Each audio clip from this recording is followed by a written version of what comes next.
आपने इनका चयन किया है, उसी जोश के साथ 9 सितंबर को भारी बहुमत मतदान करके एक एक वोट हाथ के निशान पर बटन दबाकर बहन शबनम बानो जी को भारी बहुमत से विजयी बनाएंगे, ये मुझे पूर्ण विश्वास। और भारतीय जनता पार्टी का लगभग 3 वर्ष का कार्यकाल पूर्ण हो चुका। आज जो ये विकास की बात करते हैं, आज इस चुनावी सभा में मैं मंच से उनसे पूछना चाहता हूं कि आप ये बताइए, नौहर शहर के लिए या ग्रामीण क्षेत्र के लिए आप राजस्थान सरकार से कौन सा पैसा लेकर आए हैं?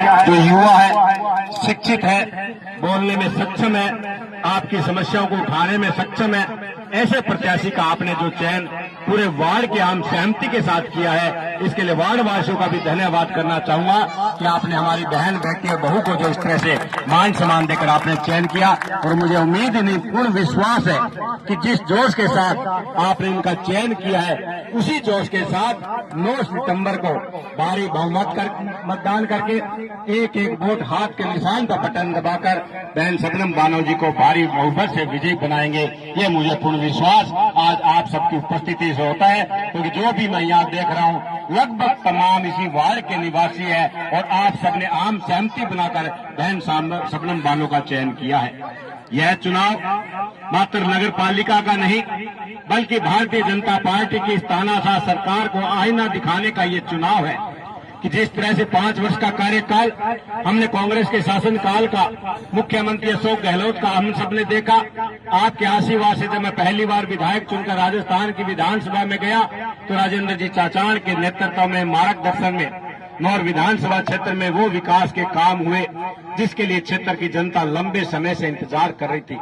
चाहे इसमें बड़ा हमारे बहन बेटियों की बालिका शिक्षा को बढ़ावा देने के लिए गर्ल्स कॉलेज की बात हो, चाहे वो कृषि कॉलेज की बात हो, ITI कॉलेज हो, कस्तूरबा गांधी आवासीय विद्यालय हो, सावित्रीबाई फुले कन्या छात्रावास हो, जो नौहर का राजकीय चिकित्सालय जिसमें आम जन गरीब किसान मजदूर इलाज के लिए जाता था, 5 वर्ष पहले तक क्या हालत थी, और आज उसमें उप जिला चिकित्सालय, ICU वार्ड, उसमें ऑक्सीजन का plant, trauma centre, blood bank की बिल्डिंग, शानदार 10 करोड़ की बिल्डिंग का निर्माण कार्य चालू है। चाहे हम रिंग रोड सड़कों के निर्माण कार्य की बात करें, तमाम वो बड़े विकास के कार्य है जो कांग्रेस के शासन काल में हुए।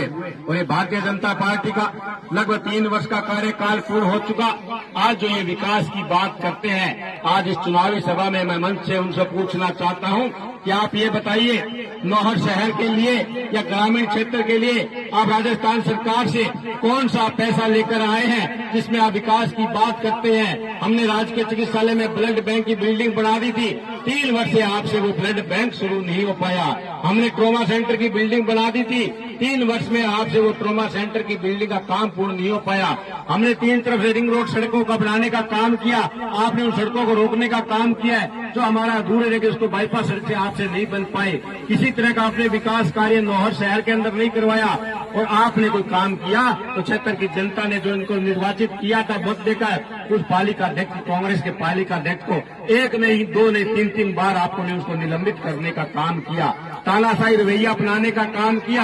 नौहर के राजनीतिक इतिहास में ऐसा पहली बार हुआ है 75 सालों में कि जब क्षेत्र की जनता किसी को निर्वाचित करती है, आप तानाशाही रवैया से सरकार के द्वारा उनको निलंबित करने का काम करते हैं, जब फिर उन पर किसी भी तरह का दोष प्रमाणित नहीं हुआ। और आज आप कहते हैं हमने विकास करवाया है, आपने कोई विकास नहीं करवाया।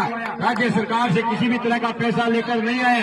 यह तो वो पैसा था जो राजेंद्र जी चाचाण के अत्यंत प्रयासों से नगर पालिका में बजट इकट्ठा किया गया था, आपने उस बजट को गुर्द करने का काम किया। अगर आप में इतनी सच्चाई है तो चुनाव का बिगुल बच चुका है।